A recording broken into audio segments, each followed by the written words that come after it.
If cold calling makes your stomach drop, this short training is for you. In 15 minutes, I hope I'm going to put myself within this time frame, you will understand how to disarm the prospect in the first 10 seconds, what to say, and how to act to be different than every other salesperson who is obviously getting "I'm not interested." What you should think and understand about the psychology of the cold call, and I'm gonna even draw a graph for you. So by the end, you will be not only able to get yourself through the 10, 15, or maybe even 5 minutes of conversation with the potential seller, but get the listing and the long-lasting relationship, which will generate you income in the next 6 days or maybe 6 years. And one more thing, I don't want you to see the cold calling as a everyday threatening activity. I will show you how to invite the rejection, the one thing that you're probably afraid the most, and how get comfortable with the people saying you no, because realistically it's still going to be a cold call. And what you want to avoid is having that uncomfortable, horrible feeling every time, or even being reported to Dubai Land Department and pay 5, 10 or 20 or 50,000 fine for just trying to do your work. And if you just stumble on this video, my name is Olga Sinenko and I'm real estate sales trainer here in the fantastic Dubai with my own sales career in real estate. Well, I would say 25 years, but in Dubai, it's my 11th year. And out of these years, first 2, I was doing nothing but proactively initiating conversation through the cold calls. I've been in the place that probably you are now, Googling how to do the cold calls in Dubai. I was broke. I had not a perfect English. I wasn't able to even understand what the people are saying because I was so paralyzed with fear.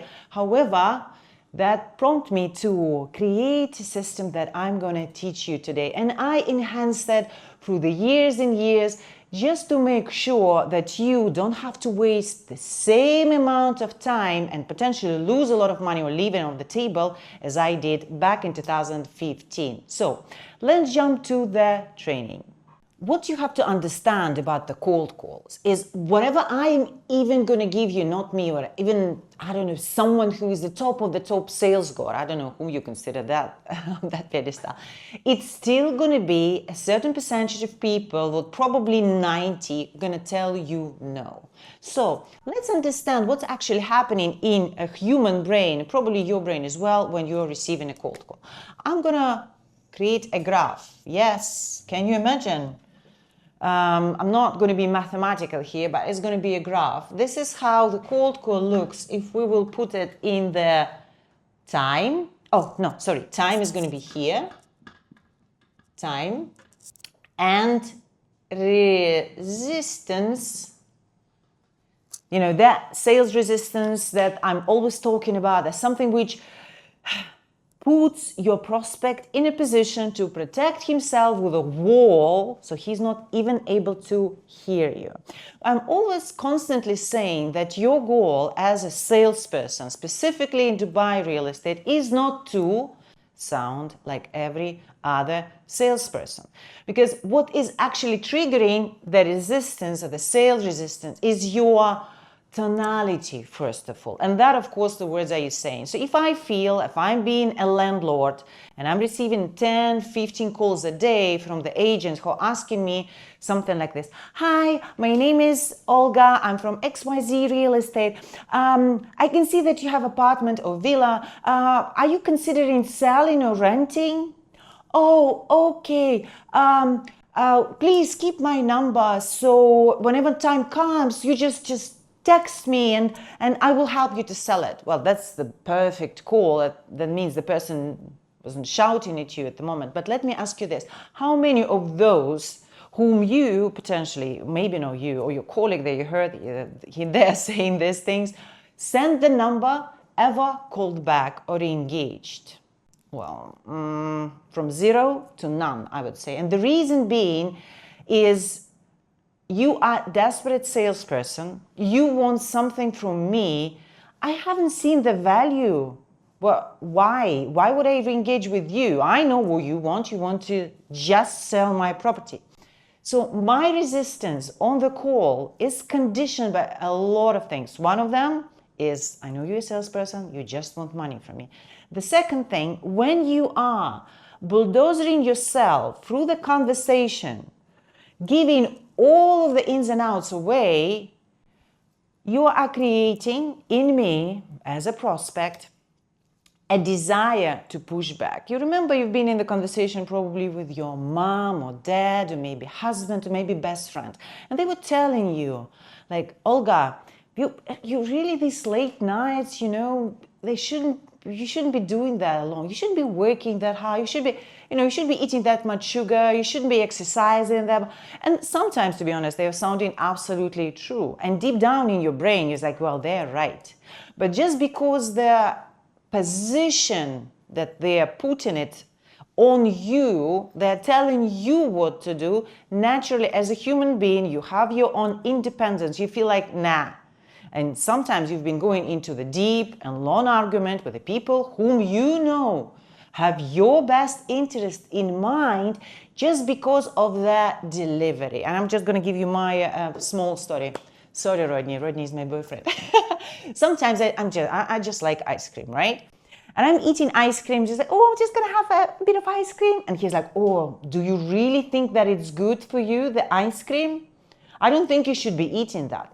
Immediately inside of me, I know he's right. Of course he is. It's just no brainer. Inside of me, it creates, what I told him to do, and I hope you're going to be doing this, Rodney, is instead of pushing me to stop eating, tell me, okay, no problem, of course. Do you want me to get you another tub? Or which kind of ice cream? Should we maybe go downstairs and buy a little bit more? If he would tell me this, my reaction would be, I don't want it. No, I don't want it. Take it. No. It's me not eating ice cream for the rest of my life. You got me? So the resistance comes from us. And you have the same thing. Feeling that our ability to act as we want ourselves is taken away. So you are, as a real estate agent, calling them and telling them what you want and what they have to do, even to stay on this call because you're pushing through, you never got an agreement. You're taking away the ability to tell you no. Yeah? So let's go to the next stage. Resistance time. So when you're on the cold call, even when you are receiving your resistance in the first 5 to 10 seconds, let's put it like this, 5 to 10, depending, is the highest.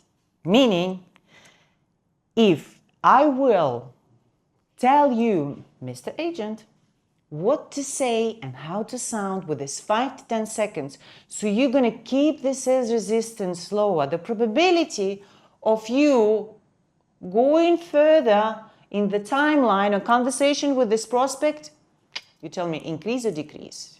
Increase. So we're really fighting for this.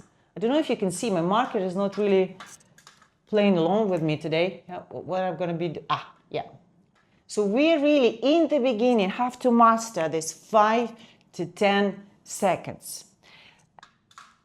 For us to master it, and I'm sure you know that in the description of this video is my script that I use for different types of cold calls. So you can watch this video till the end so you know how to use it, and then click down the link, choose which script do you want and just download it so you know what to say in the first 5 to 10 seconds to actually get the conversation going. So 5 to 10 seconds. We should not sound as every other person. We shouldn't sound confident, overconfident. We shouldn't have this high pitch, hi, Mr. Klein, how are you? Please, I'm saying it a lot, but please stop saying, how are you? The reason being, when a stranger on the phone is asking me, how am I, and trying to have a small talk with me, I don't know who is calling me, I know it's a salesperson most probably, I feel that he's doing this just on a solely purpose for him to make me feel good, to make me like him, so he can push through the conversation. And I know he doesn't care how I feel. strangers doesn't really, even if you are the one unique salesperson who after 100 of calls still care how the other side person, the client, potential, never seen you, you never seen him, you still care how he is, please stop doing this. This alone increases the sales resistance. So what you should do instead, you should use the phrases and the tonality which are going to create a pattern interrupt. So again, not like other salesperson, saying with a different tone and saying a different thing. My favorite one is always, hi, name?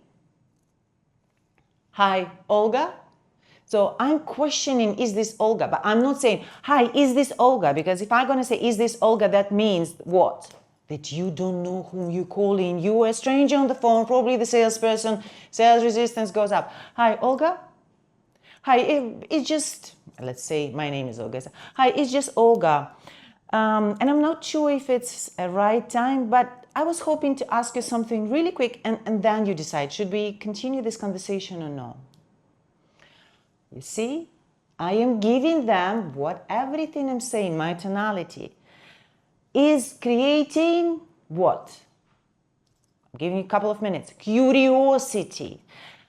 The resistance always going to go down when I'm leaning in. I'm curious. What's going on? Instead of, oh, this is a salesperson trying to sell me something. No, I know what's going on. He's trying to, I have to get him out of the phone. But if I'm going to say, will you give me 30 seconds to tell you why I'm calling, and then you decide should we continue this conversation or not? I am opening up the curiosity loop. I'm not going to dig deep into the text because it's all in the downloadable materials, by the way, just down there, just in the description of this video. So your first 5 to 10 seconds should be really creating a curiosity on the other side. And if you're going to say, oh, who is this? Why are you calling? Who is this? Look, this is exactly what you wanted him to ask you. So he's asking this. Don't get upset or don't get stressed. Oh, it's just Olga. I'm actually calling you regarding the property. Do you still own the property in XYZ? I'm not saying that I'm a real estate agent yet. I'm not saying that I'm calling about you selling or renting the property. I'm just keep creating that curiosity loop. And that I want him to protect his position. Don't you still own the property? Have you already sold the property in XYZ? So you're going to tell me yes or no. If you're going to say no, I still don't know if he's selling. I'm going to get back. Oh my God. I'm going to get back to the next stage. So stay with me. I'm going to tell you how to actually get 40% of your conversation convert, even if the person is not selling, convert it to a future lead. So let me finish this bit. I know it's a bit of a tension problem everyone has. Everyone wants a dopamine hit. Olga, give me this in 5 seconds, and I'm just gonna run and kind of call people. So coming back to that. He needs to engage. He needs to ask, who is this? So just look at this in the words. He's pulling you in. Who's this? What is it about? It's actually, have you sold the property in XYZ? No. I'm calling because I have a pre-approved mortgage buyer who was looking to close the deal in XYZ next to his property location or next villa or something like that. But the seller pulled away last time. Would you be totally against the idea of having an offer on your property if the price will make sense for you? Of course. This all loop is putting him in a position. Would you be totally against of the idea? And I want you to say it that way. I don't want you to say, would you be totally against the idea to have an offer on the property? No. You need to sound, your tone has to be conversational. You have to stop and start. Sometimes when I stop, when I'm about to say something interesting, you hang on the words. That's what I'm trying to teach all the agents. Not even what you say, but how you say, the delivery, which makes a difference. Okay? Hope you get clear on this. As soon as you pass through this 5 to 10 seconds, as soon as he's interested, he's let you in, right? Then the conversation can flow, and then you can ask him. He told you, for example, you took the words out of his mouth. If the price will make sense for you, of course, because if you're not going to do it, you're going to say, oh, well, it depends on the price. Say, yeah, if the price will make sense for you, of course. And then you're going to say, okay, tell me what your client wants. It's like, well, absolutely, I'm open to tell you, but before even me kind of going back to my client and offering you property, I will need to know a couple of more details. Will you be open to answer my questions? Yes. You see, you giving him an opportunity to decide, because resistance is still high. You don't tell him, oh, I will ask you a couple of questions now, because that's you pushing on. Would you be open to answer a couple of questions so I have a better understanding of your property, and if that gonna even make sense, right? And really quick, if you feel like this is a little bit too complex and you need my help, I have my online training academy with the 2 tiers, Insider and Inner Circle. Inner Circle is where I do monthly, twice actually, coaching calls where you can bring your situation, your problem, your case with the client, and I will help you to close the deal and make more money. So see you in my online academy. Fantastic. Let's move to the next one. I'm not going to erase this. Now, when you're probably calling, I don't know what your manager told you. Have you ever seen it? But I want you to see it. So let's look at this as a sales funnel, right? So everyone who owns a property in Dubai is here. There's 100% of people. They will at some point sell, because I don't believe anyone gonna die or live the 100 years in the property in Dubai. They're all gonna sell. But are they selling? They making decision on when and what to do based on the circumstances that they have in life. And maybe with this year, let's put 2025 or 2026, because we're almost in the end of 25, out of this 100%, only 5 will make decision to sell.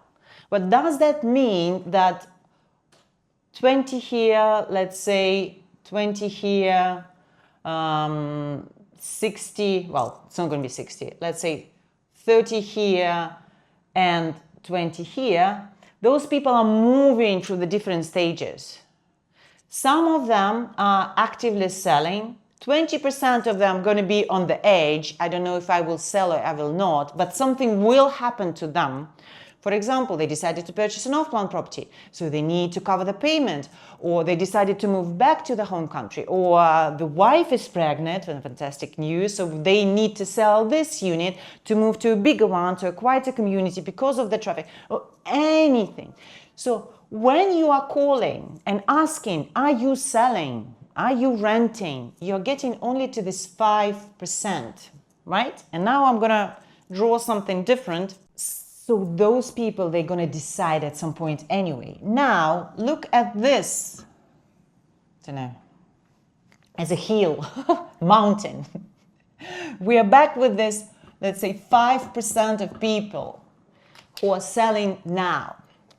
This is the one that you are actually getting with your standard cold calling script. Yes, I'm selling. So maximum that they will do, they will give you a pocket listing, right? But let's imagine you are the new agent, you were just starting your career. Do you really have a pre-approved mortgage buyer who was looking to purchase a property ASAP, but the seller pulled out of the deal the last minute? No, you don't. You have no one yet. Why? Because you don't have any property on your name advertised on the portal. So that's why you're calling. Your goal is not to get a pocket listing. Your goal is to get the actual listing with a document. So here on this 5%, you have probably 95% of agents attacking these clients, calling them consistently, begging. He already advertised his property with 3 agents, so you're going to be number 36 in the line of waiting till he's going to cancel his contract, which is not what you want, right? You want to be the first one who will get called from the seller when he will list the property. For that, you should move your attention to the layers below, to 20% of those who might be potentially selling within this year, and then the 20% of those who will be selling maybe this year, maybe urgently, maybe something will happen. Do you want to have this in your list, in your lead database. This is how I call it. So with the script, when you are having a normal human-to-human conversation, when you are pushing through the sales resistance with the right techniques, and then you are qualifying them, understanding which type of property is this, why would they sell, why would they not sell, you are getting into 40%. What your goal is to create within the first 6 to 12 months of your career in Dubai real estate your own black book of the property owners in your area, and then warm them up with their monthly, quarterly reports, valuable information that you will send them. So they will actually see you as an authority rather than someone who is trying to sell them. How to get to this 40%, Olga, you tell me. So when you finish your call, let's say, you understood that he's not selling, he's not even open to receive the offer. That's fine, but he's still the owner. Can he be in your 40%? For this year or for the next year? Of course he can be. So you are doing the opening, which is disarming them. That's great. But you have to put them with this outro of the call into your, I don't want to say email list, into the black book of your potential sellers or buyers, you never know. But you don't want to tell them what to do. You want them to agree and say, yeah, it's going to be useful for me. So the way I phrase it is very simple. You kind of push them a little bit away in the beginning.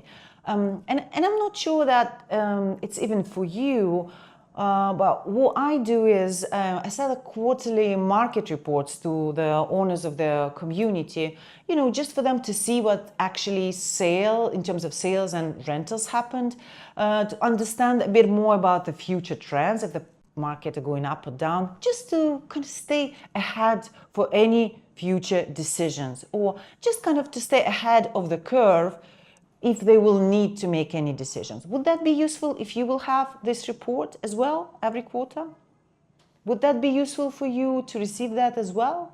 And I want him to tell me yes. And he's obviously, because you kind of plug what he told you over this conversation into this report, into what is inside of this report, yeah, what you're saying about this report. So it's going to be obvious for him, yeah, well, that makes sense. Then, by the way, you have to create those reports and have to send them. And then as soon as you send the report, you remember, they're not selling. You're going to keep calling them, hi, Mr. Client, Mr. Seller, you're selling, then obviously going to block your number, and that's an end of the game. But when you're going to be selling these reports, and one day or maybe even the same day when you send it out, you calling them saying, hi, it's Olga. We spoke like 3 months ago, you remember? I was begging you to sell the property. Use of humor. I was begging you to sell the property, but you decided you're going to use it for yourself because honestly, I love your unit. I just sent the report XYZ and NBC. Have you seen it? Have you got that okay? Or sometimes it goes to spam. And I'm going to entertain the conversation further. I was like, okay, have you got bored reading, or you got some numbers? Oh, have you seen that? And I am putting there something that I can actually talk. So my follow-up, my conversation further, my warming up of this 40% is not happening on what I need. It's happening of me delivering them the value and having a conversation. And this is when those 40% can become an instant and constant, I like this one, source of leads for you, because they're going to recommend you, they're going to ask you questions, they're going to put you and see you, not like someone who's like, oh, save my number, if something changed, please let me know, but someone who is really potentially might be the right person to get me the highest possible price or to get me the best property which I'm gonna buy. Following up, all of this is in my online academy, which is more expanded. I'm going into details, I'm going into the mindset, creative avoidance, that potentially might help you not only to get the script and wait till the next Monday when you're going to be calling it, but start calling today. Because in Dubai real estate, let's put it this way, you have to yourself proactively initiate at least 7 to 10 conversations with the new clients every day to make a million. This is a trusted formula, but someone whom I coach, I'm not going to say about me, because you don't care about me, why me? But people whom I coach in my training, in my online academy, in my private mentorship, just using this formula, having this understanding, they are actually making, some of them millions, some of them a little bit less, but definitely way more than the average real estate agent.